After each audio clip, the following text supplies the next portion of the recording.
The cabin was quiet, the seatbelt sign still lit, and all he had done was sit in the chair he had paid for.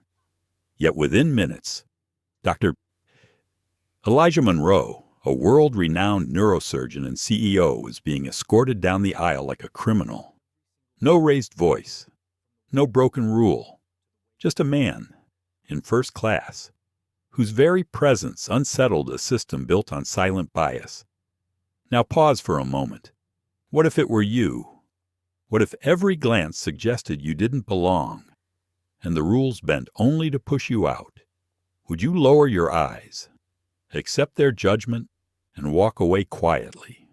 Or would you fight not with anger, but with truth strong enough to bring an entire industry to its knees? This isn't just about a flight.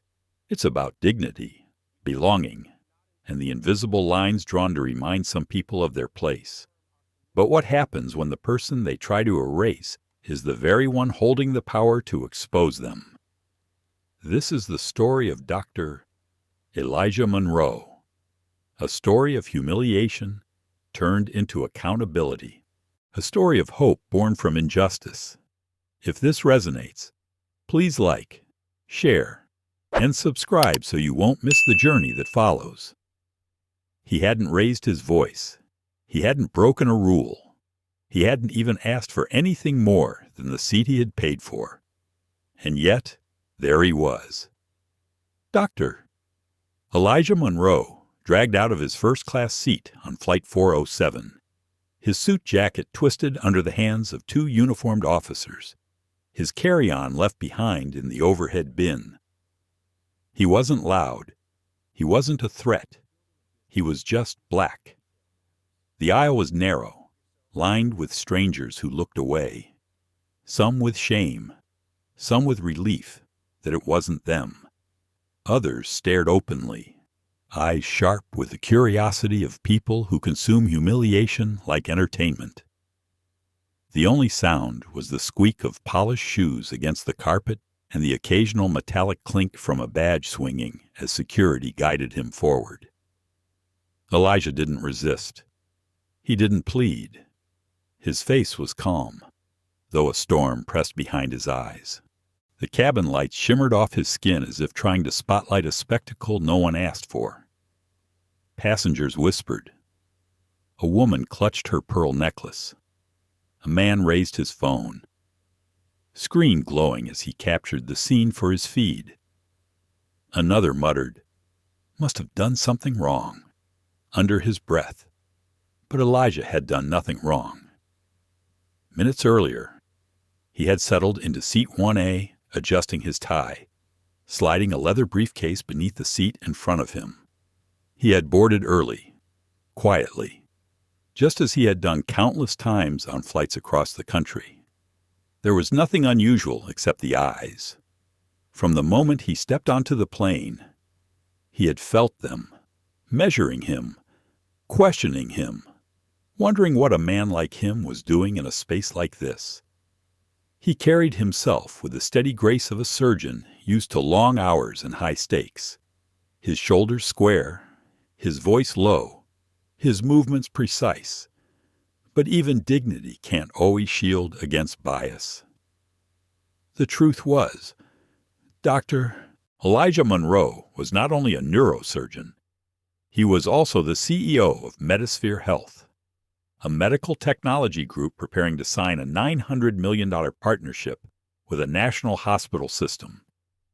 His face had appeared in magazines. His research had saved lives. His leadership was respected in boardrooms across the country. But here, inside the cabin of Summit Air, none of that seemed to matter. Here, he was just another passenger whose presence had disrupted the unspoken picture of who belonged in first class. The irony pressed on his chest the very morning he was traveling to secure one of the largest healthcare contracts in recent history. He was being treated as though he had stolen a seat. As the officers escorted him past row after row, Elijah felt the silence grow heavier. No one intervened. No one asked why. The silence of strangers often speaks louder than insults. He thought of his grandmother, who had raised him in a small brick house in Birmingham. She used to say, "Baby, they'll measure you before you open your mouth. Walk tall, so they have to measure twice." He had lived by those words his whole life, and yet here he was, being measured down to nothing in the span of minutes. When the officers reached the jet bridge, Elijah glanced back once. His briefcase still sat neatly by his seat. Initials E.M. pressed into the leather. Inside were the documents, the proposals, the contracts that could redefine health access for millions. But in that moment, he was no longer seen as the architect of solutions. He was framed as the problem. The passengers' eyes followed him out, but their silence was the loudest voice in the room. And as the door shut behind him, one thought pulsed clear in Elijah's mind. This isn't just about a seat on a plane. This is about who gets erased before they even sit down. The morning had started like countless others for Dr. Elijah Monroe, though his schedule carried a weight heavier than most.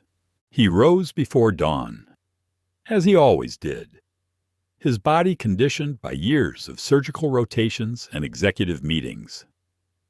By 6 o'clock, he was dressed in a charcoal suit, a pale blue shirt, and a tie his daughter had given him for Father's Day, a tie dotted with tiny silver patterns, subtle enough to be professional, personal enough to remind him of home.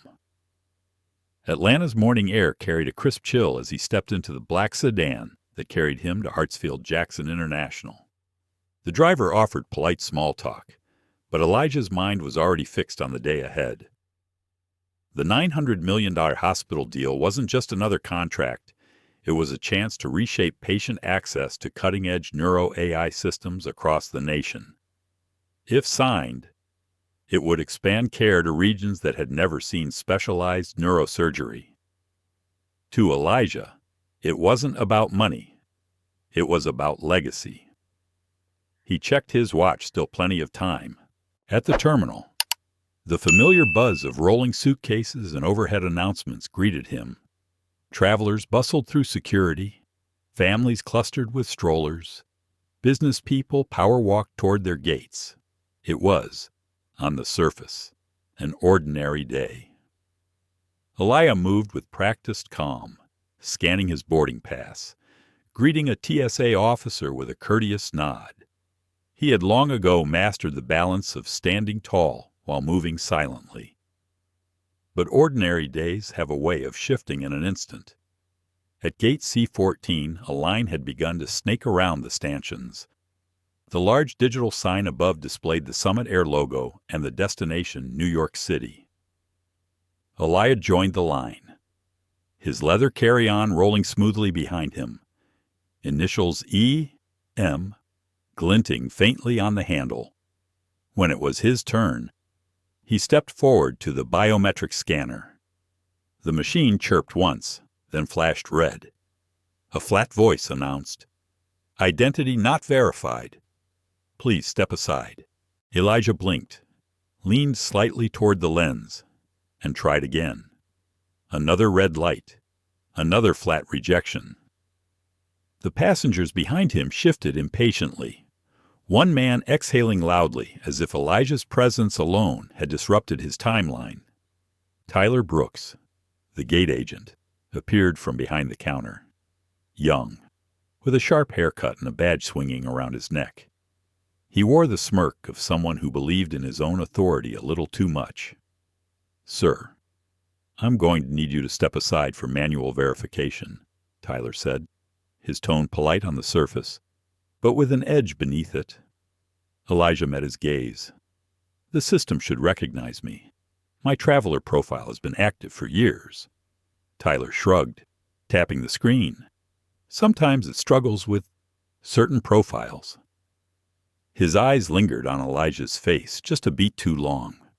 The words landed with the subtlety of a brick. Elijah inhaled slowly, steadying himself. This was not new. He had seen it before machines trained on biased datasets, Human employees hiding prejudice behind technical glitches. He stepped aside. As he waited, 2 white businessmen approached the scanner. Green light, access granted. Smooth as silk. Elijah watched silently, folding his arms. A woman across the counter stifled a laugh as Tyler typed something into the system. His phone buzzed on the desk. Elijah's eyes, sharp as a surgeon's scalpel, caught a glimpse of a chat thread, a photo of him just moments earlier. Captioned, "Guess who's playing VIP today?" Tiny laughing emojis dotted the screen. He didn't move. He didn't speak. But his jaw tightened. His patience a thin wire. The system beeped again. Tyler leaned closer to the screen, frowned, then glanced at Elijah with a mix of pity and condescension. "Sir, it looks like we'll need a supervisor. Could be a deeper verification error." Behind him, Marissa Doyle, the chief flight attendant for the flight, appeared, mid-40s. Her posture was as crisp as her pressed uniform. She carried herself with the kind of authority that demanded attention, though her eyes carried a faint impatience, as though Elijah's presence had already inconvenienced her schedule. "Problem here?" she asked. Voice clipped. "Scanner won't verify," Tyler said quickly. Marissa looked Elijah up and down, her gaze sweeping from his polished shoes to the tie knotted neatly at his collar. She offered a tight smile that did not reach her eyes. "We'll take care of it." Her words were professional, but her tone carried a chill. Elijah's phone buzzed. A reminder from his calendar. Meeting with Federal Hospital Board. 2 p.m. He dismissed the alert, pocketing the phone. He had time. What he did not have was patience for the familiar rhythm of subtle dismissal. After several keystrokes, the system finally cleared, spitting out a boarding confirmation. Tyler gestured toward the gate. "All set. Mr. Monroe, you can proceed now." Elijah nodded once. "No, thank you." No smile. Just the silent dignity of a man unwilling to offer gratitude for what should have been his right. As he walked down the jet bridge, he caught fragments of whispered laughter behind him. He carried no anger on his face, but inside, a fire stirred. He remembered his grandmother's words again. Walk tall. He had been walking tall his entire life, but even the tallest walk could not prevent shadows from following. Boarding the plane. Elijah placed his carry-on carefully in the overhead bin above seat 1A. He adjusted his tie once more, sat down, and exhaled slowly. The cabin around him shimmered with soft gold lighting, leather seats gleaming. Yet he felt the weight of 20 eyes measuring him, the unspoken question hovering. Does he belong here? The flight had not yet taken off, and already the journey felt heavier than the miles ahead. Dr. Elijah Monroe adjusted the seatbelt across his lap, letting the leather of the first-class chair cradle his back. The cabin smelled faintly of citrus and new upholstery, the sort of curated luxury that Summit Air marketed to its elite passengers. He had sat in these seats many times before, but today the air felt heavier, as if the room itself were pressing down. He slid his tablet from the briefcase, the lock screen glowing with notes for his upcoming meeting. But before he could lose himself in the data, a voice startled him. "Excuse me, sir," said a man in the row across the aisle. He was older, silver hair combed neatly, his wrist heavy with a gold watch that he tapped impatiently. He held out a crumpled napkin and an empty coffee cup. "Could you take this?" Elijah lifted his eyes, slow and deliberate. For a moment, silence hung in the air between them. The request was simple, yet layered. The man had not registered Elijah's tailored suit, the monogrammed case by his feet, or the aura of quiet command he carried. He had only registered skin. "I'm sorry," Elijah asked softly. The man blinked, realization dawning like a late sunrise. Oh, I thought, never mind. His cheeks flushed pink as he pulled the cup back, muttering something about poor lighting. Elias said nothing. He didn't need to. His silence was heavier than rebuke. He turned back to his screen, but the sting of the moment lingered like smoke. From behind, a child's voice rose, innocent and unfiltered. "Mommy, why's that man sitting up here? He's brown." A hush fell over the row. The mother yanked the boy's arm down quickly. "Shh, Caleb, that's not polite." Her voice trembled with embarrassment. She smiled weakly at Elijah, a smile that asked for absolution without ever offering accountability. Elijah met the boy's wide eyes, then looked back at the window, where the tarmac shimmered beneath the sun. He wasn't angry with the child. Children ask what they see. It was the world that had taught him to see difference as disruption.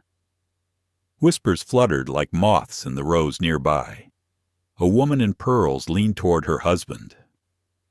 "They let anyone in here these days," she muttered. The man chuckled softly, not bothering to lower his voice. Elijah's fingers tightened on the armrest, knuckles whitening against the polished surface. His mind drifted back to his first year in medical school.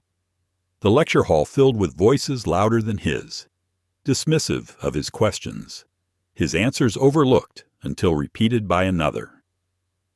He had learned then that the cut of exclusion is often delivered with a smile. The tension in the cabin thickened until the chime of a flight attendant's voice broke through. "Would you like a mimosa before takeoff?" The woman standing beside him was Marissa Doyle. Her tone was sweetened, yet edged with something else, like sugar over steel. Elijah tilted his head. "Are drinks not offered to all first-class passengers?" Marissa faltered for a fraction of a second. "Of course. I just thought you might like one." "Sparkling water will be fine," Elijah replied, his voice even. She nodded quickly, retreating down the aisle. Across the cabin, a passenger lowered his phone, screen tilted just enough for Elijah to catch a glimpse. A photograph of him had been taken, already uploaded to a group chat. A caption scrolled across the top. "Guess who's cosplaying CEO today?" A cascade of laughing emojis trailed underneath. Elijah's chest rose and fell once, slow and deliberate. He tapped his tablet open, scrolling through slides he had already memorized, using the discipline of focus as armor. Yet the laughter, though muffled, gnawed at the edges of his calm. Minutes later, Marissa returned with the sparkling water, setting it on his tray, with fingers that lingered just long enough to feel rehearsed. Elijah gave a polite nod, then looked past her. His silence was no longer passive. It was sharpened into defiance.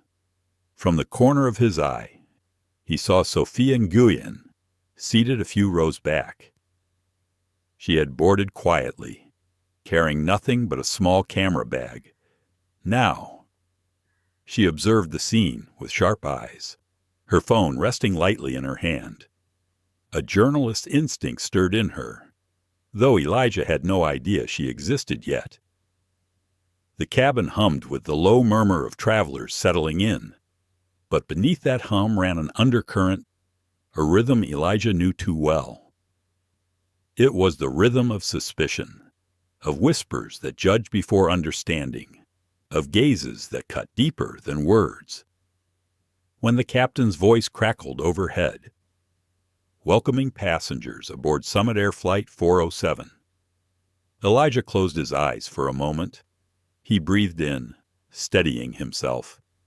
He had not come here for conflict. He had come here to build something larger than himself. But prejudice rarely checks your calendar before arriving. The plane shuddered lightly as preparations for pushback began. Elijah's phone buzzed in his pocket. A single message from his operations director. Everything ready for the board. Good luck today. He typed back quickly. Thank you. We'll update soon.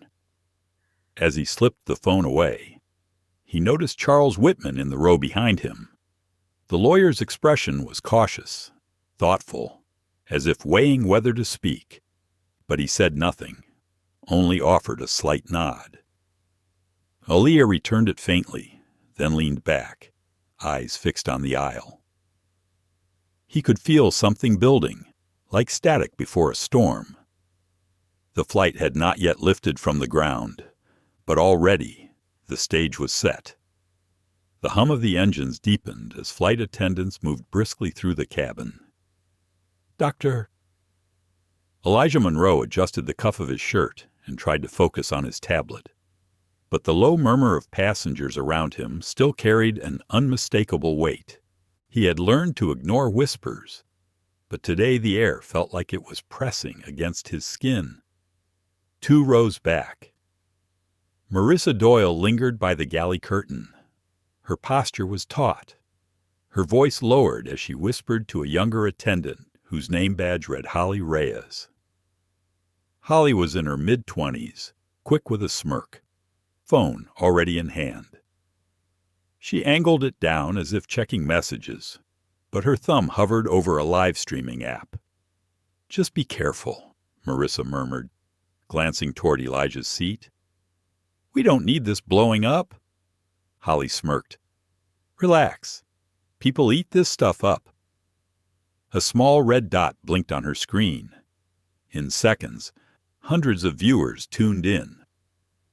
Holly angled the phone just enough to capture Elijah sitting in 1A, scrolling silently through his tablet. She whispered into the camera, her lips curling into a sly grin. See told, y'all. Not everyone belongs in first class.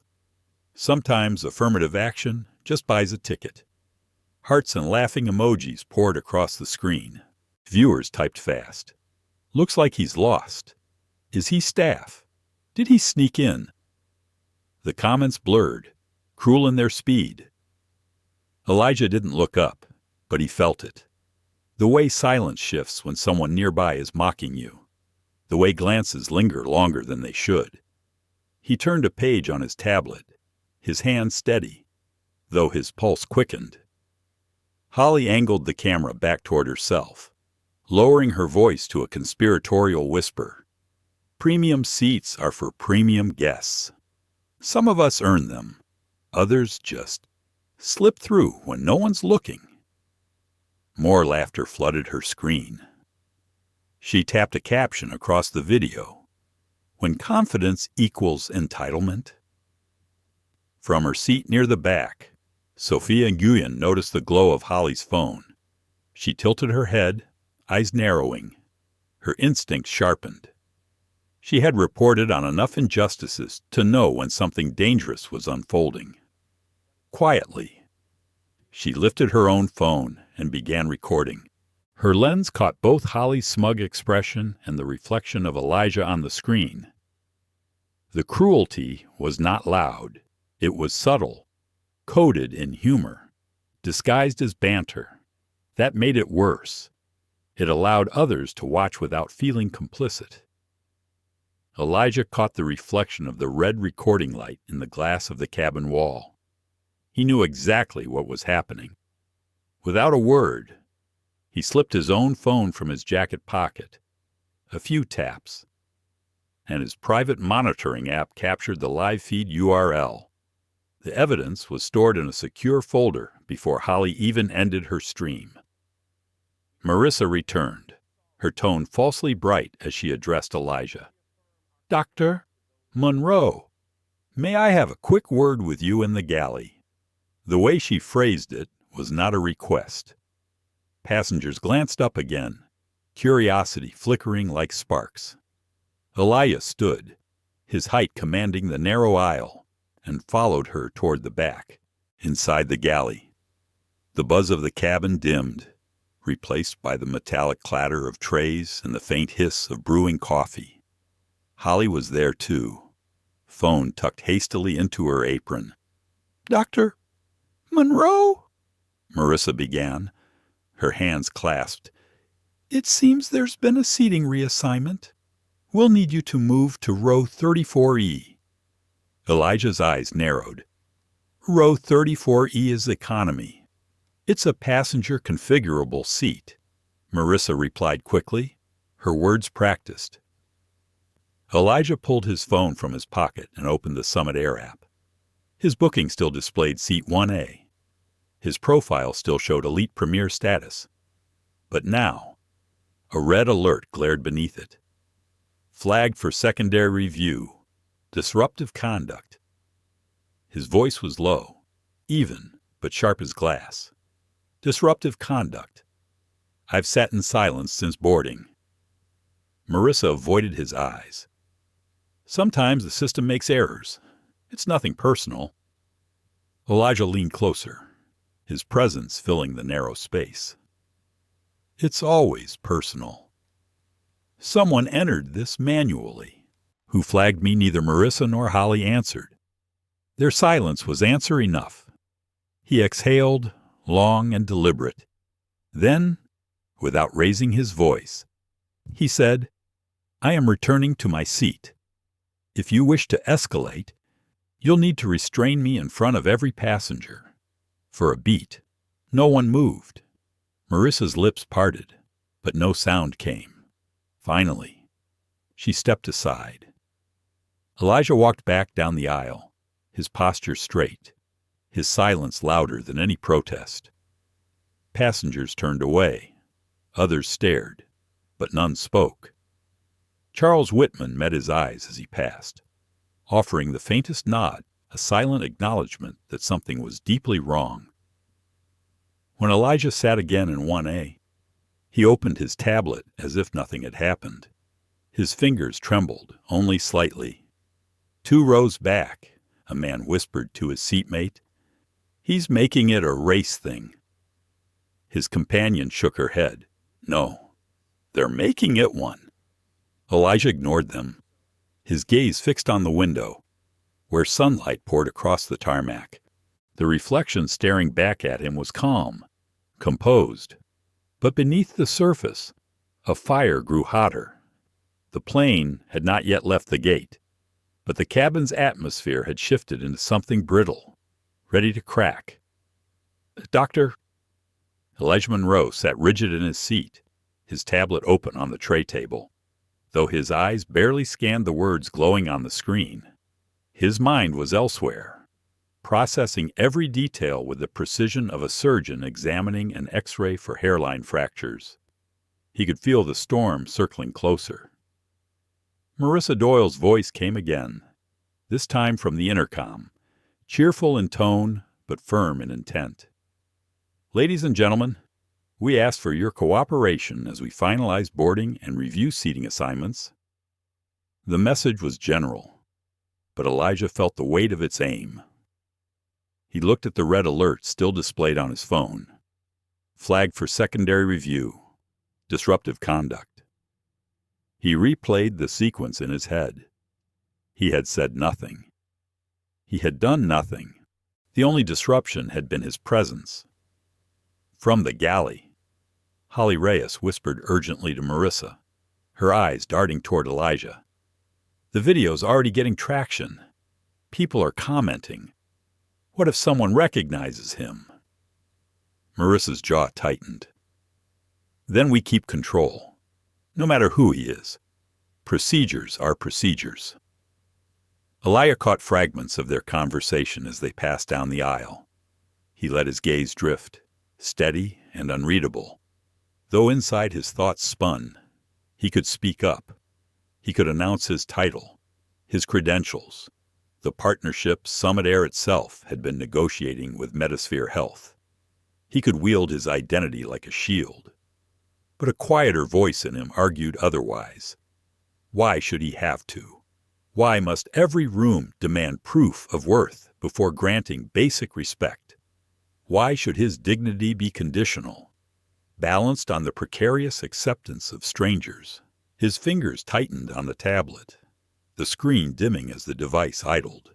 He remembered another time, years ago, when he was still a resident. Security had stopped him outside an ICU he was assigned to. They asked for proof he belonged there. He had been in scrubs, stethoscope around his neck, ID badge clipped clearly on his chest. None of it had mattered. That night, he had gone home and told himself it was an isolated incident. But incidents have a way of piling up until they form patterns, and patterns are harder to ignore. A shadow fell across his tray table. Charles Whitman leaned slightly forward from his seat behind Elijah. His voice was low, careful. "Do you want me to say something?" Elijah turned, his eyes meeting the lawyer's. Charles looked uncomfortable, shifting in his seat as though torn between conscience and fear of confrontation.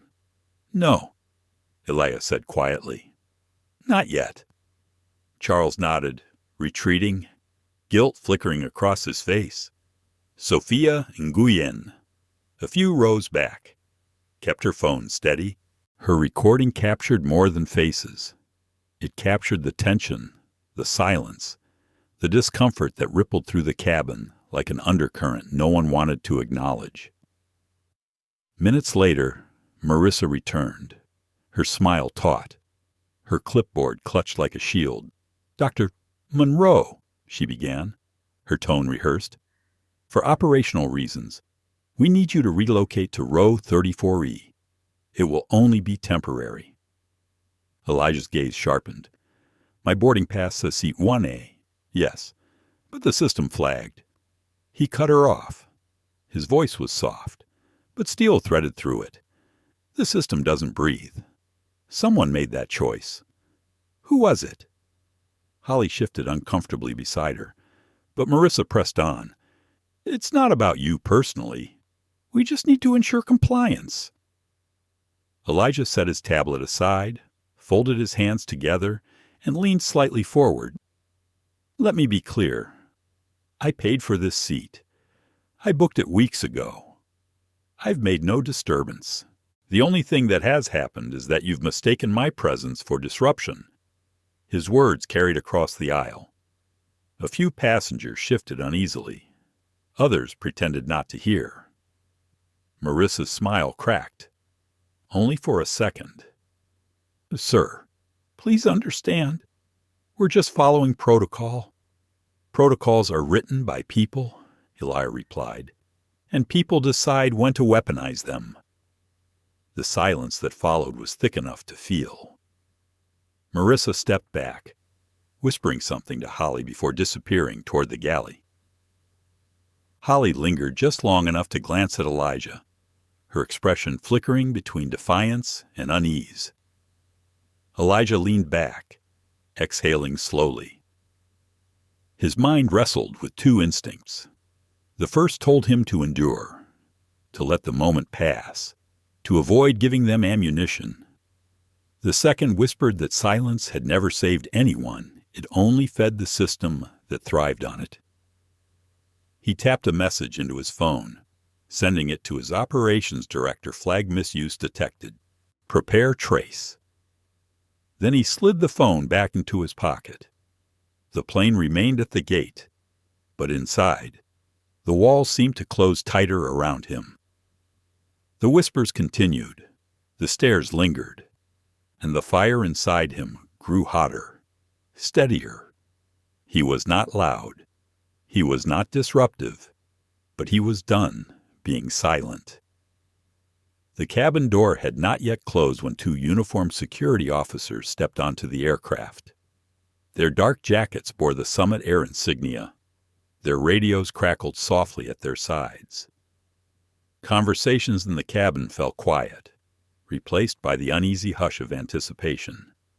"Doctor," Elijah Monroe knew before they spoke that they had come for him. Marissa Doyle led them down the aisle with quick, clipped steps, her eyes darting nervously from passenger to passenger. Holly Reyes trailed just behind, her lips pressed into a line, phone buried deep in her apron pocket as though hiding evidence could erase what she had already done. "Elijah Monroe," one of the officers said flatly, his voice carrying over the cabin. "We need you to come with us." Dozens of eyes turned, some wide with curiosity, others narrowed with suspicion. Elijah sat still in 1A, his posture composed, hands resting lightly on his knees. He looked at the officer, then at Marissa, who avoided his gaze. On what grounds, Elijah asked. His voice was calm, deliberate. The officer shifted. "You've been flagged as a disruptive passenger. For the safety of the flight, you'll need to disembark." A ripple moved through the cabin. Passengers exchanged whispers. Disruptive. He had barely spoken since boarding, but the label alone was enough to brand him guilty in the eyes of many. Elijah's jaw tightened. Slowly, he reached for his leather briefcase beneath the seat. His initials gleamed in the dim light. He held it for a moment, then looked back toward Charles Whitman. "Would you mind holding this until I return?" Elijah asked.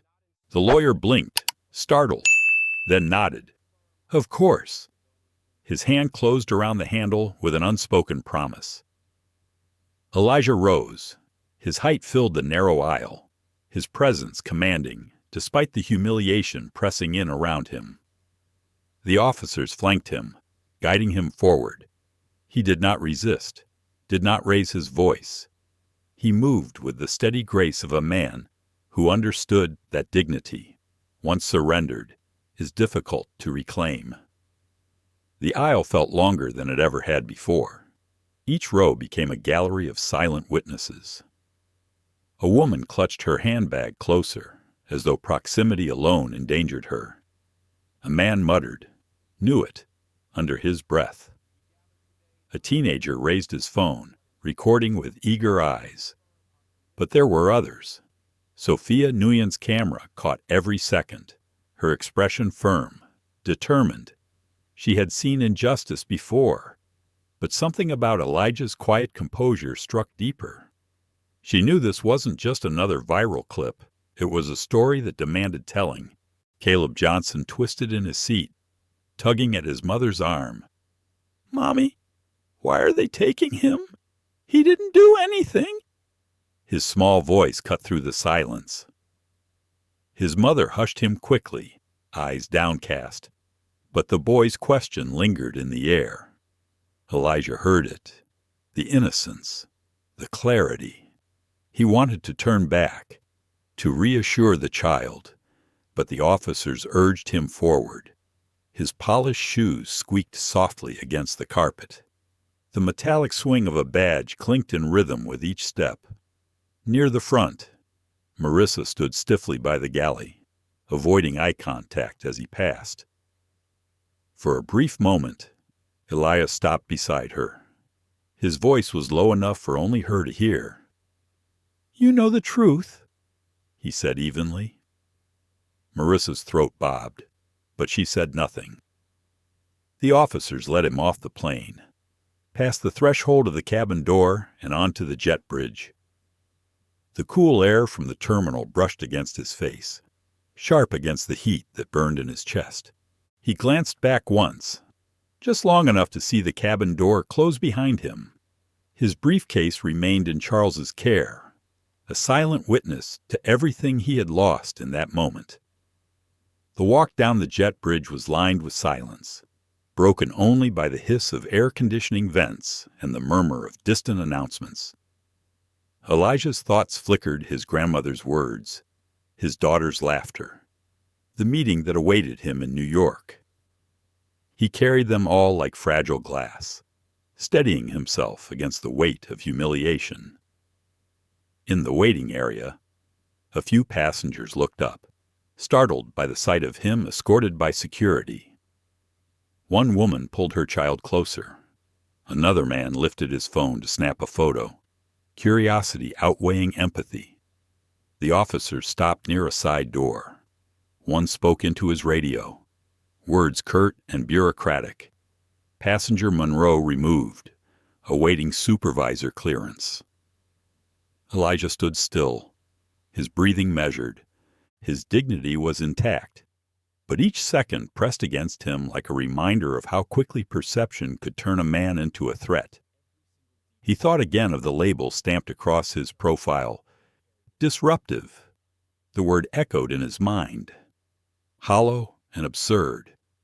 A surgeon, a CEO, a man on his way to reshape healthcare, and in the narrow logic of prejudice, he was simply disruptive. The officers shifted uncomfortably beside him. Perhaps they sensed it too, the imbalance, the wrongness, but neither spoke. They were instruments of procedure, bound by silence. Back inside the cabin, Sophia lowered her phone slowly. Her hands trembled, not from fear, but from urgency. She had captured everything, the live stream mockery, the false reassignment, the removal. She knew the world needed to see it.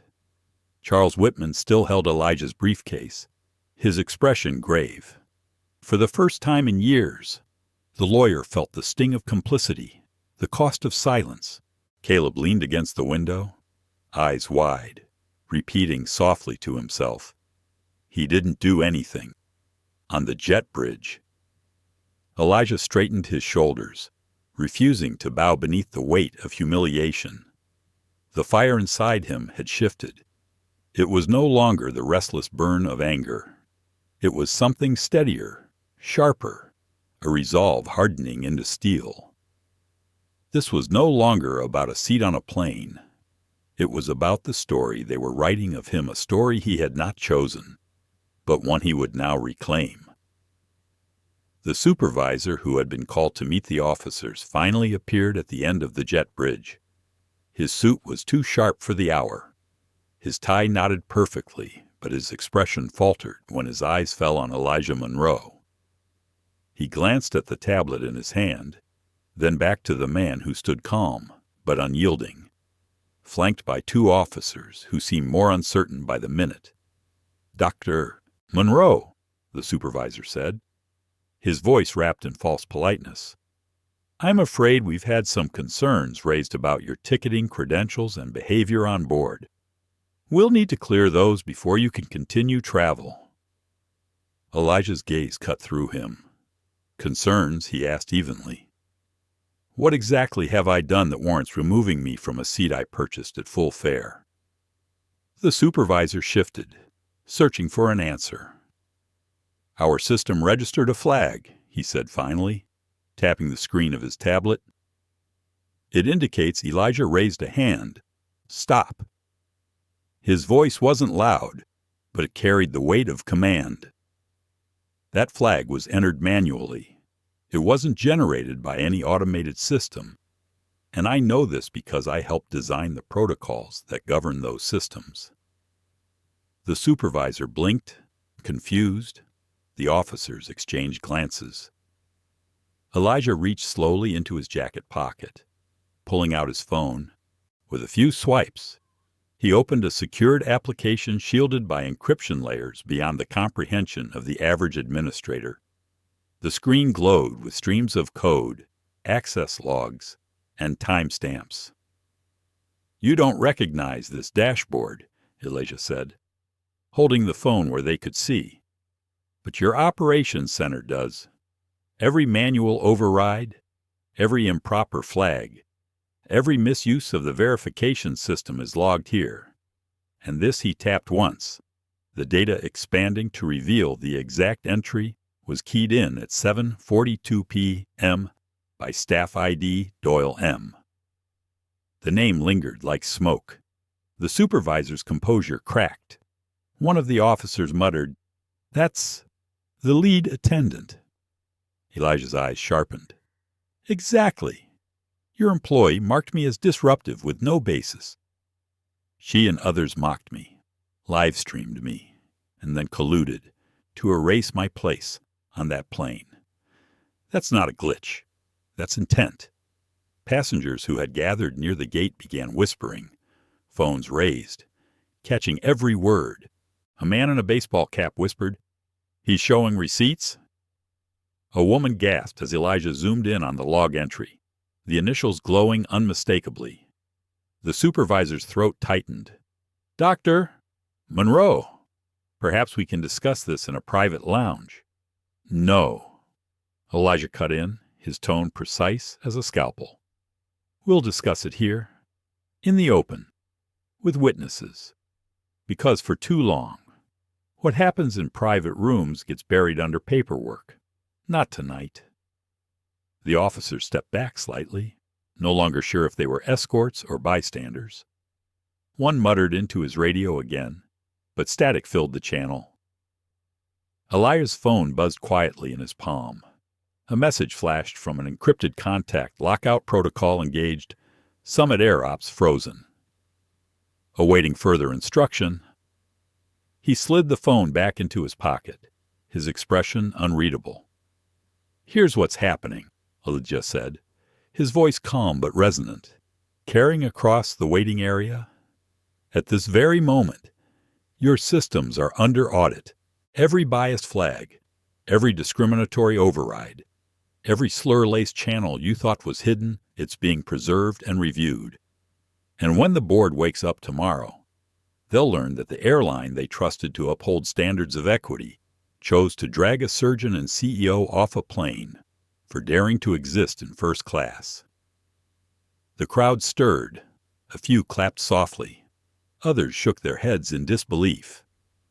Sophia Guyen, standing near the boarding counter with her phone still streaming, whispered into her microphone, "This is history happening live." The supervisor tried to recover. "Dr.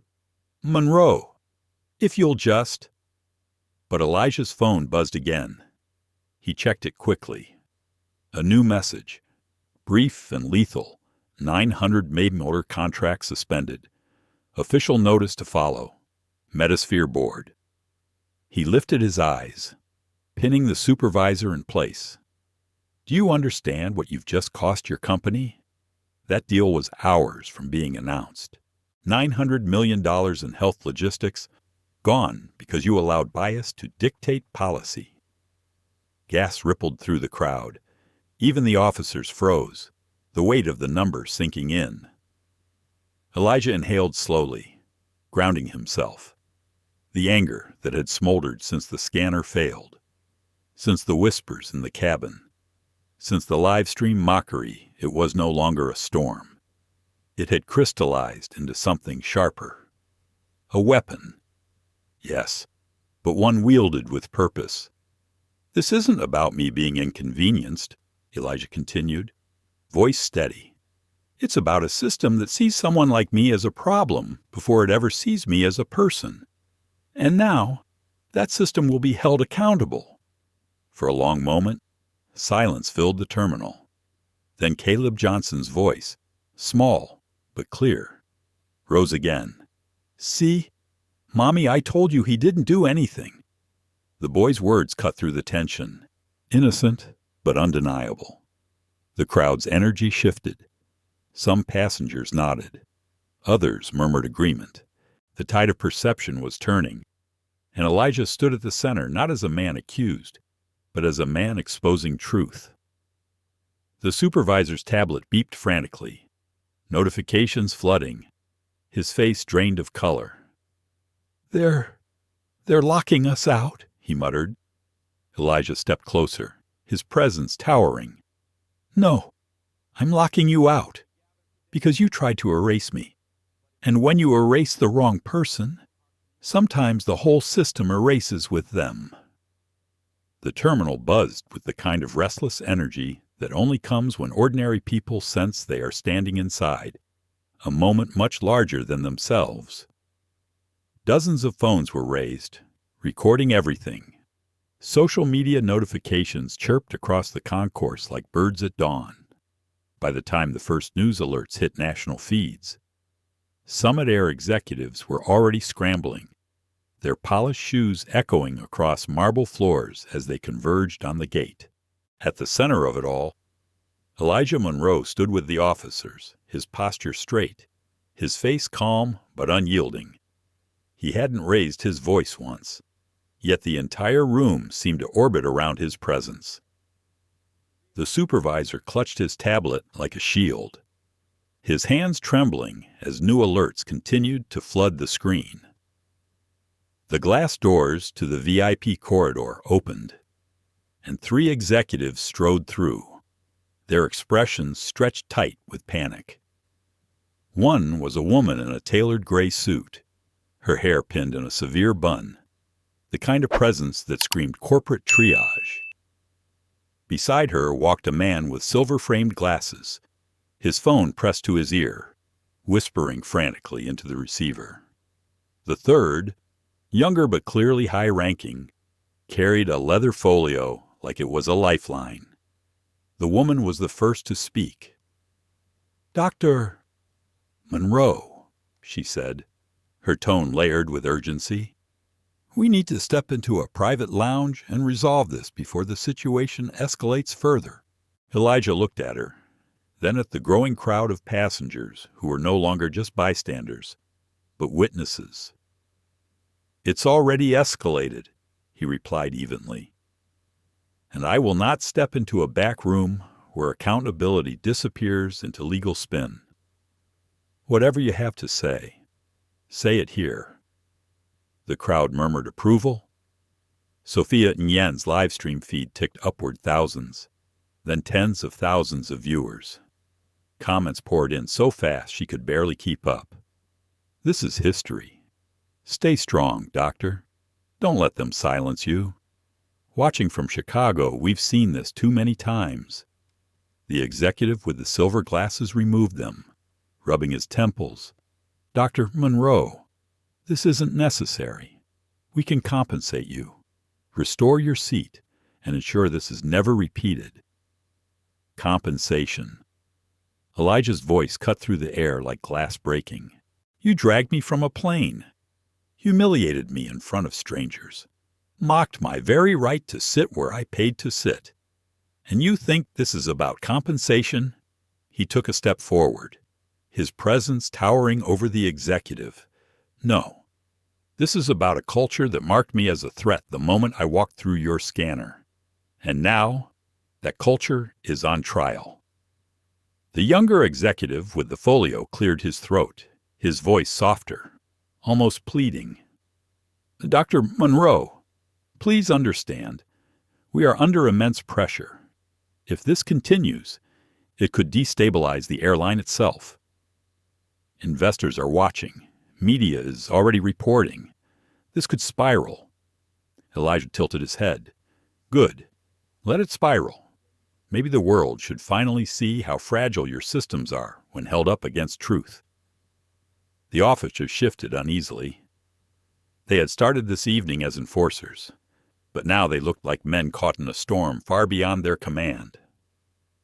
One finally spoke, voice tentative. "Sir, what do you want? What would make this right?" Elijah turned, scanning the faces before him. He saw Charles Whitman clutching his briefcase like a silent vow. He saw Caleb Johnson pressed against the glass, eyes wide with innocence. He saw Sophia Nguyen's camera fixed unwaveringly, her viewers swelling by the second. He saw dozens of strangers who, for the first time, seemed to recognize him not as a disruption, but as a man demanding dignity. "I want acknowledgement," Elijah said, his tone firm but measured. "Not just for me, for every person who has been erased, sidelined, or silenced by the systems you built. I want transparency. I want accountability. And I want your assurance that this ends tonight, not with spin, but with change." The gray-suited woman's lips pressed into a thin line. She whispered something to her colleague, who shook his head, panic flashing in his eyes. Their world of closed-door negotiations and tightly managed crises was slipping away, and Elijah knew it. Just then, the monitors above the gate flickered. Departure times dissolved, replaced by a stark red banner. "Summit Air Operations suspended pending review." Gaffs echoed across the concourse. Phones lit up in unison. The supervisor dropped his tablet, the sound clattering against the polished floor. "God," he muttered, "it's happening. Elijah's phone buzzed again. A secure message from Metasphere Ops Lockout confirmed. Board prepared to issue public statement. Media coordination underway. The gray-suited woman's composure finally cracked. "You did this," she said, her voice trembling between accusation and awe. Elijah met her gaze without blinking. "No," he said quietly. "You did this.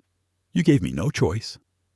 The crowd erupted, some cheering, some filming, some simply staring in disbelief.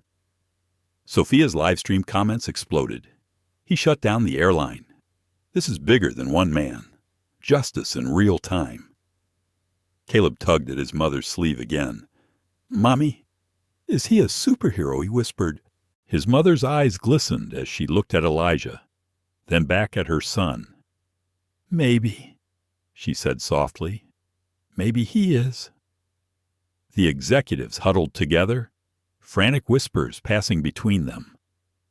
One finally broke away, approaching Elijah with a look of reluctant surrender. "Dr. Monroe, the CEO will want to speak with you directly. He's preparing a live address. Please, if you would just wait here." Elijah shook his head. "No more waiting. I will hear from him here. Now, in front of every witness. If he wants to apologize, he will do it where the world can see. And with that..." Elijah stepped forward into the center of the concourse, the red glow of the suspended operations banner washing across his face. The crowd parted instinctively, giving him space as though he were both judge and witness to something unprecedented. For the first time that night, Elijah allowed himself a small breath of clarity. The humiliation of being dragged down that aisle, the sting of being mislabeled disruptive, the quiet fury he had carried since boarding it had all converged here. This was no longer just his battle. It was a reckoning, and somewhere, in a boardroom lined with glass and fear, Richard Alcott, CEO of Summit Air, was realizing that his empire now hinged on the man they had tried to erase. The departure board screens across the concourse flickered again, the red suspension banner dissolving into a new broadcast feed. A corporate blue background filled the monitors, framed by the Summit Air logo. At the center sat Richard Alcott, CEO of Summit Air, his dark suit tailored to perfection, his expression carefully sculpted into a mask of calm authority. Passengers hushed, turning toward the glowing screens. Executives in the terminal straightened, relief flickering in their eyes as though the presence of their leader might restore control. But Elijah Monroe stood still, his arms crossed lightly, eyes locked on the image above as if he were studying not a man, but a strategy. "Good evening," Alcott began, his voice smooth, rehearsed. "I want to begin by addressing the disruption that has affected our passengers tonight. Summit Air is committed to the highest standards of safety, integrity, and inclusivity. Unfortunately, tonight's events revealed failures in our system. On behalf of the airline, I extend our deepest apologies to Dr. Elijah Monroe, as well as to all passengers inconvenienced." The crowd murmured. Some passengers nodded, others frowned. It was polished, professional, but it felt manufactured, a speech designed for damage control rather than truth. Alcott continued, "We are launching an internal review immediately. Any employee found to have acted outside of protocol will face consequences. This does not reflect who we are as a company. Summit Air values diversity and respect at every level of operation." The younger executive in the terminal exhaled in relief. "See," he whispered to his colleague, "crisis contained." But Elijah lifted his hand, silencing the murmurs around him. His voice, calm but cutting, rose above the crowd. Contained, he turned, facing the passengers, then pointed toward the glowing screens.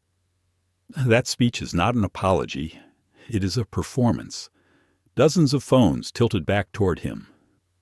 Sophia Nguyen angled her live stream, catching his every word. The comments scrolled furiously. He's not buying it. Call him out. Doctor. Truth. PR.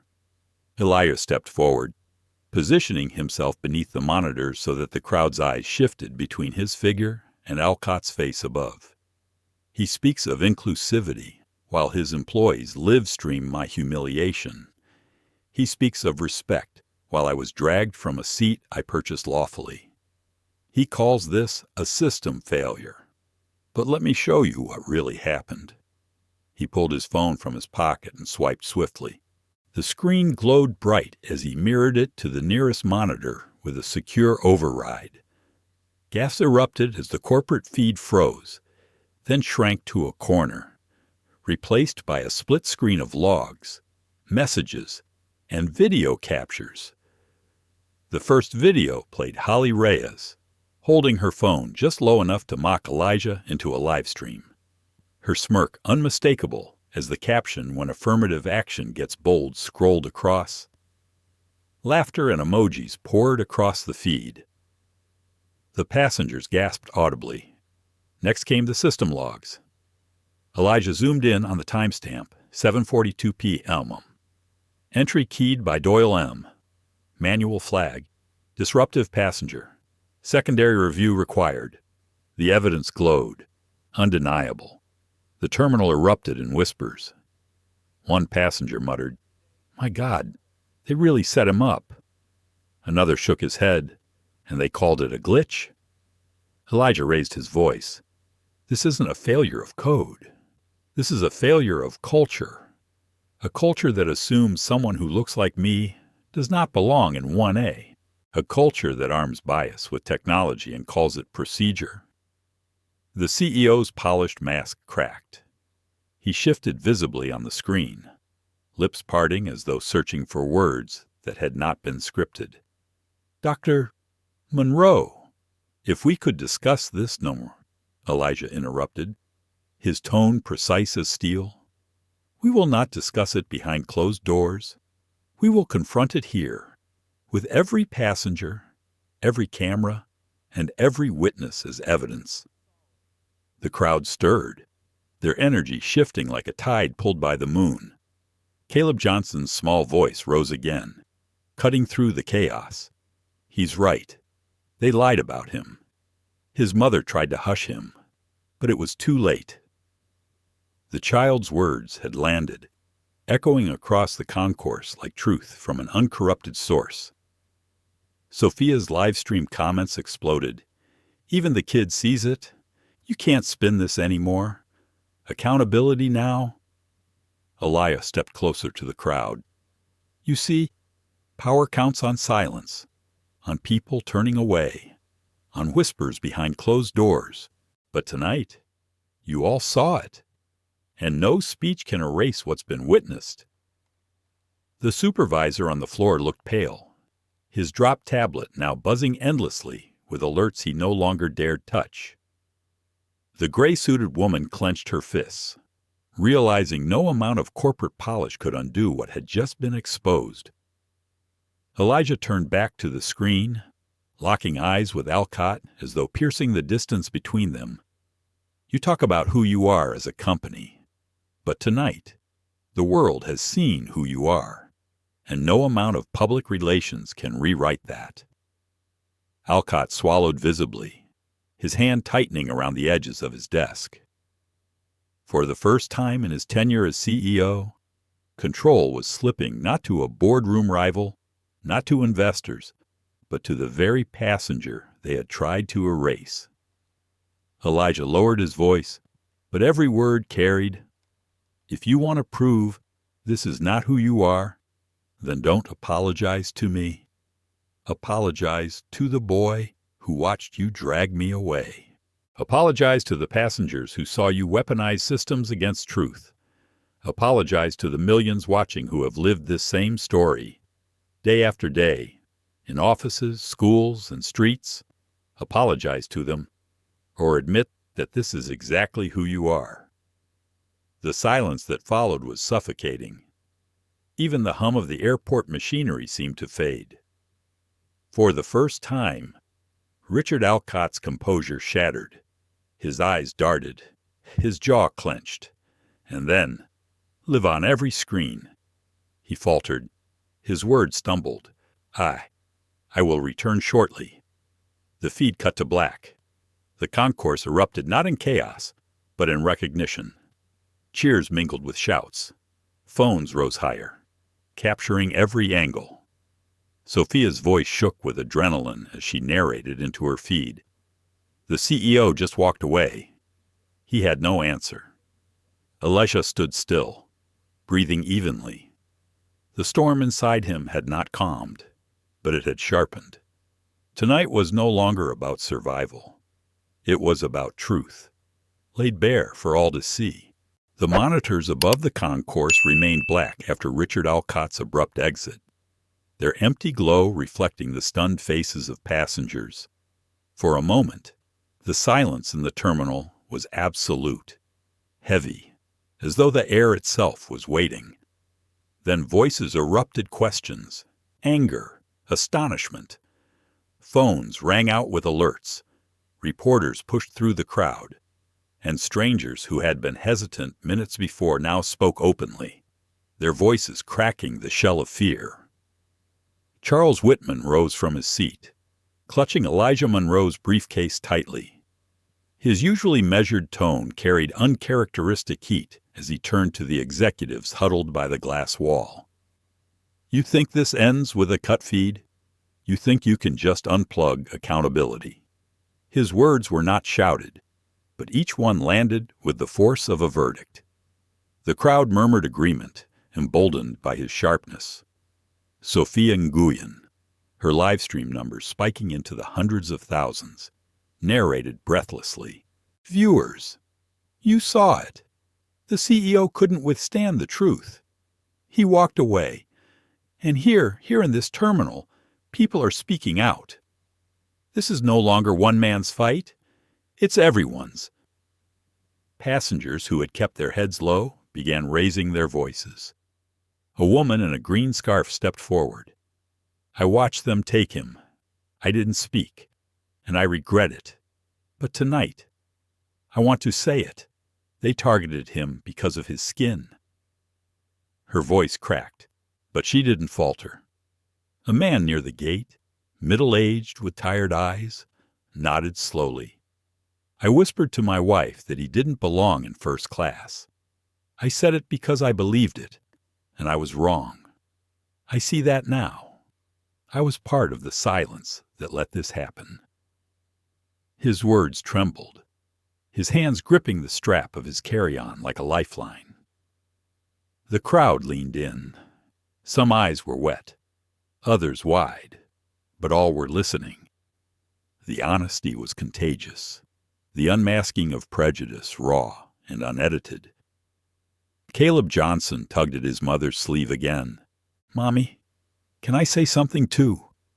She hesitated, but the boy wriggled free, stepping into the open. His small voice cut through the noise. "He didn't do anything wrong. But you all treated him like he was bad. That's not fair." The simplicity of his truth silenced the room, guilt and recognition hanging heavy. Elijah watched from the center of the concourse, his arms at his sides, his eyes steady. He hadn't asked for their confessions, but hearing them filled him with something deeper than satisfaction. It was the shift he had longed for. Not vindication, but revelation. The gray-suited woman executive finally broke her silence. "Dr. Monroe," she said, her voice thin, "this is spiraling beyond control. We can still negotiate. We can know." Elijah interrupted. His tone was not harsh, but absolute. "This isn't yours to negotiate anymore. This belongs to them." He gestured to the passengers, the crowd, the witnesses whose voices had begun to rise. "Your company had the chance to own the truth. You buried it until it clawed its way out. Now, you'll live with it in the open." Phones buzzed again. National outlets were reporting live. Hashtags surged online. Boss, truth in systemic bias. Elijah Monroe. Headlines splashed across feeds. Neurosurgeon humiliated. Airline collapses under scrutiny. Sophia's live stream captured Elijah's face as he spoke once more. This is not just about me. This is about every quiet humiliation endured by those who could not fight back. Tonight, you all saw it. And tonight, none of us can pretend we didn't. The supervisor still crouched near his tablet, his earlier arrogance replaced by fear. He muttered, "They'll bury me for this." Elijah turned, hearing him. "Maybe," he said quietly.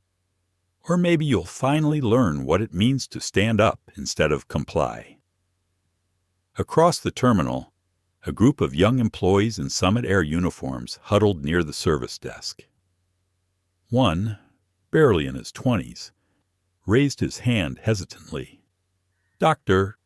Monroe," he called. "I've seen the chat rooms, the way they talk about passengers. It's not just tonight. It's every day." His voice shook, but he pressed on.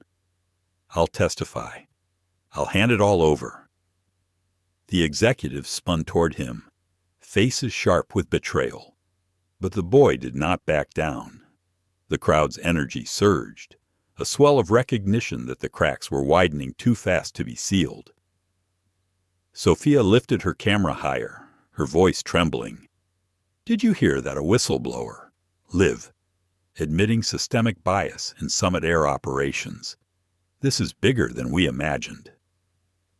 Elijah's phone buzzed once more. Another secure message Federal Compliance Review initiated. Media outlets requesting interview. Stand firm. He exhaled slowly. The world was moving faster than even he had anticipated. His humiliation on that plane had been a spark. But now, here, it was fire spreading into boardrooms, courtrooms, living rooms across the country. And yet, in the noise, in the fury, Elijah felt the weight of his own heart. This was not the victory he had dreamed of. It was messy, raw, painful. The boy's words still echoed in his mind. That's not fair. No matter how much power he held in that moment, he could not erase the sting of having been treated as less. Richard Alcott did not return to the screens that night. The black glow above the concourse stood as its own silent indictment. But Elijah did not need him anymore. The story was already bigger than one CEO. Elijah stepped back, letting the voices of others fill the air. Confessions, apologies, testimonies. It was no longer his burden alone. It was theirs too. And as he listened, he felt the beginnings of something fragile but real accountability being born not from policy, but from truth. By the next morning, the story had spread like wildfire. Every major network ran the footage Sophia Nguyen had streamed the removal, the live stream mockery, the damning system logs, the CEO faltering and walking off camera, the hashtags. Ruth in A and Elijah Monroe were no longer just trending. They were everywhere, filling feeds, morning shows, and front pages. Federal officials moved quickly. The Department of Transportation announced an emergency inquiry into Summit Air's compliance with civil rights regulations. The Federal Aviation Administration added its own review, citing serious concerns of procedural abuse. News anchors repeated the phrase "manual override" like it was evidence in a trial. And in a way, it was. Richard Alcott, who had vanished from screens the night before, was nowhere to be found. Rumors swirled that he was meeting with the board, that he had offered to resign, that he was already on a jet headed for a private retreat. For Summit Air, there was no escape. Their shares plummeted overnight, wiping billions from their market value. Investors who once championed their stability now called for heads to roll. Inside the terminal, Elijah Monroe had not left immediately. He sat in a quiet corner near a coffee kiosk. His leather briefcase returned safely by Charles Whitman. Cameras swarmed nearby, reporters begging for comment. Elijah said little, his silence more powerful than any soundbite. He knew the images, the dignity. The refusal to flinch spoke louder than words. Charles finally broke the silence between them. "You've done something I've never seen before," he said, his voice low, almost reverent. "You've taken their script and burned it in front of them." Elijah looked at him, weary but steady. "I didn't burn it," he replied softly. "They burned it themselves. I just refused to look away." Sophia approached cautiously, her phone finally lowered after hours of recording. Her eyes were red with exhaustion, but alight with conviction. "Dr. Monroe," she said, "people are asking what's next. They want to hear from you." Elijah studied her, then the crowd beyond strangers leaning over barricades, waiting for his words. He exhaled slowly. "What's next isn't about me," he said. "It's about whether we finally admit this isn't an isolated story. This happens every day to people without cameras, without live streams, without contracts to leverage. If all they learn is my name, then nothing changes. If they see themselves in this, maybe everything does." Sophia nodded, understanding the gravity of what he was entrusting her with. "I'll make sure they hear it that way," she promised. Meanwhile, Summit Air headquarters descended into chaos. Emails leaked. Slack messages surfaced. One thread from the so-called Gate Gossip channel confirmed what Elijah had said: mockery of passengers, coded slurs, even betting pools on who would crack under pressure. The whistleblower, the young employee from the terminal, provided screenshots to federal investigators. They spread across news outlets within hours. Public anger reached fever pitch. Civil rights organizations held press conferences demanding systemic reform in the airline industry. Politicians, sensing momentum, tweeted statements of solidarity. Some cynically tried to turn it into campaign fodder, but most recognized it was bigger than politics. This was about dignity. Elijah returned home that evening, finally stepping through the doors of his Atlanta clinic. The waiting room was quiet, patients gone for the day. His staff greeted him not with cheers, but with hugs, the kind that said, "We saw, we know, we're proud." He sat in his office, staring at the skyline outside his window. His phone buzzed endlessly. Calls from media, invitations to speak at universities, requests from advocacy groups. He let most go unanswered. What mattered most to him was not the stage, but the seed, the possibility that the world might finally see what he had been forced to live. His daughter, Maya, walked in quietly. She was only 14, but her eyes carried the same steadiness he had shown in the terminal. "Dad," she said softly, "you didn't just stand up for yourself. You stood up for us, for everyone." Elijah pulled her close, his voice catching. That was always the point. Back in Washington, hearings were scheduled. Summit Air executives were subpoenaed. Richard Alcott's resignation letter leaked to the press, thin, evasive, but final. The gray-suited woman, the silver glasses man, the Folio executive all faced removal. And for the first time in its history, Summit Air suspended operations voluntarily, grounding flights until further notice. The financial loss was staggering, but the cultural loss was deeper. Passengers across the nation began sharing their own stories under the hashtag #TruthInWo. A black teacher from Detroit denied boarding because her ID didn't match the system. A Latina businesswoman downgraded from first class after a computer glitch. An elderly man in a wheelchair ignored when asking for assistance. Thousands of stories poured in. painting a damning picture that no PR campaign could erase. Elijah read them late into the night, each one a mirror reflecting the larger truth. He realized then that his role was not just survivor or whistleblower. He was being called into something larger, an architect of change. The next morning, Metasphere's board held an emergency call. "Elijah," the chairwoman said, "you've forced the world to listen. Now, we can either step back and let it pass, or we can lead. You've built systems that keep planes flying, hospitals running, supply chains moving. What if we apply that same precision to justice?" Elijah leaned back, eyes narrowing. The thought was terrifying and exhilarating. He had not asked to become a symbol, but perhaps he could become a builder of something beyond medicine. He spoke slowly, each word deliberate. "Then we lead.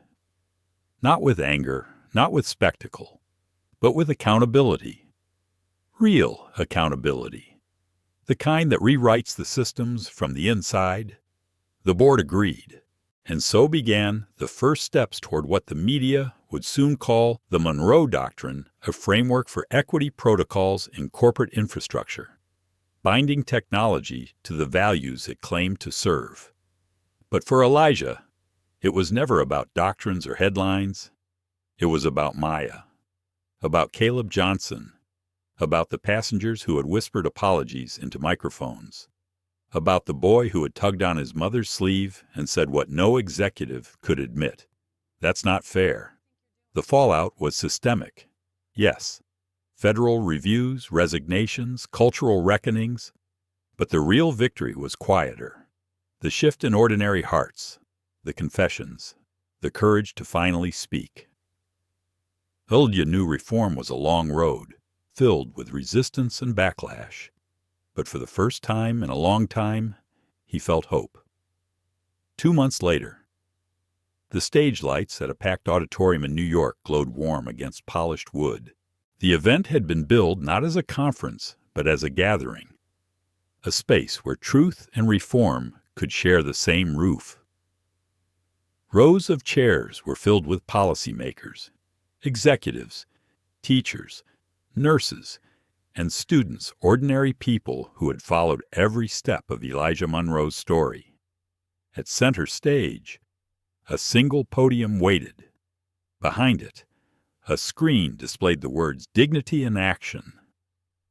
The crowd hushed as Elijah walked forward, his steps measured, his suit simple, his leather briefcase resting quietly in his hand, the same briefcase that had been held by Charles Whitman the night of his removal. He placed it gently on the floor, then looked out over the faces before him. There was no teleprompter, no script, just the weight of his experience and the clarity of his voice. "When I boarded a plane in Atlanta," Elijah began, his tone calm but resonant, "I was just another traveler on his way to work. But to the system that judged me, I was never just a traveler. I was a disruption. I was a risk. I was a mistake to be flagged and erased." A ripple of recognition moved through the room.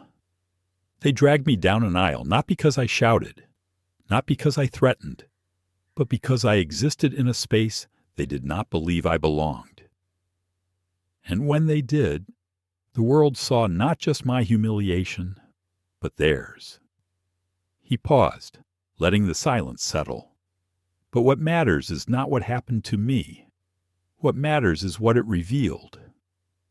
On the screen behind him, images appeared: Sophia Nguyen's live stream footage, Caleb Johnson's small voice saying, "That's not fair," the system logs with Doyle M's initials, the evidence that had ignited a reckoning. This wasn't about one airline. Elijah continued, "This was about the quiet, constant erosion of dignity that millions endure every day. In offices, in schools, in hospitals, it's the raised eyebrow at the boardroom door, the assumption that you're lost when you're the professor, the laugh in the chat room when your name appears. It's the 1,000 cuts no one sees until one day they bleed out in public. The room held its breath. "And yet," Elijah said, his voice softening, "I do not stand here tonight to condemn. I stand here to remind us that systems are built by people, and what people build, people can change." Applause swelled, but Elijah lifted a hand, asking for quiet. "I will not pretend this journey has been easy. I felt anger. I felt shame. I felt the sting of being less in the eyes of others. But I also felt something else. I felt the strength of strangers who refused to stay silent. I felt the innocence of a child who spoke truth when adults would not. I felt the power of witnesses who became voices, and voices who became change." He looked down for a moment, gathering himself. His mind flickered to Maya, watching from the front row, her hands folded, her eyes steady. "Forgiveness is not erasure," he said quietly. "It does not mean we forget. It means we choose not to let the wound dictate the future. I forgive, not because they asked, but because I refuse to carry their burden any longer. I forgive because I want my daughter to inherit not my pain, but my hope." The audience stirred, tears visible on faces across the room. "Hope," Elijah said, straightening, "is not passive. It is not waiting for things to improve. Hope is the work we do when we decide that fairness is not optional, that dignity is not negotiable. Hope is what happens when we build systems that see people as they are, not as they are feared to be." On the screen, the words, "The Monroe Doctrine," appeared, a framework already being piloted in multiple corporations, embedding accountability into every system from hiring to customer service. "This doctrine is not mine alone," Elijah said. "It belongs to everyone who has been told they don't belong. It belongs to the passengers who spoke up, to the employees who exposed truth, to the children who refused to inherit our silence. It belongs to you." Applause thundered, rising and swelling. But Elijah remained composed. He had learned that true change was not in the noise, but in the resolve that followed. He closed with words he had carried since that night at the terminal. "When they dragged me down that aisle, I thought I was being diminished. But what I learned is this: no one can take your dignity unless you surrender it. And when you hold it, even in the face of humiliation, it becomes more powerful than any title, any contract, any empire." The room rose to its feet, applause crashing like waves, sustained, unstoppable. Cameras flashed. Live streams beamed his words to millions. But Elijah's eyes found only one face, Maya's, glistening with pride. He smiled softly. A man who had carried the weight of injustice and turned it into a blueprint for change. For her, for Caleb, for everyone who had whispered that's not fair and finally been heard. The story of Dr. Elijah Monroe is not only about one man's courage, it's about the quiet truths many of us have faced in our own lives. At some point, we've all been underestimated, ignored, or judged unfairly. The lesson here is simple, but profound. Dignity is not something others grant us. It is something we carry within, even when the world tries to strip it away. For older generations, this story reminds us of the battles fought before, the marches, the voices raised for equality. It is proof that even today, injustice can wear a polished uniform and a polite smile. But it also shows us that change is possible, not through revenge, but through accountability, resilience, and hope. Dr. Monroe teaches us that forgiveness is not weakness. It is the strength to refuse bitterness and to choose healing. His choice to transform humiliation into reform is a call for all of us to stand firm in who we are, to protect the dignity of others, and to leave behind a legacy of courage that future generations can carry forward. Thank you so much for being here with us and walking through this journey. Stories like these matter because you listen, reflect, and share. If this touched your heart, please take a moment to like this video, share it with someone who needs to hear it, and subscribe to our channel so you never miss the stories that inspire change. Together, we can make sure dignity is never negotiable.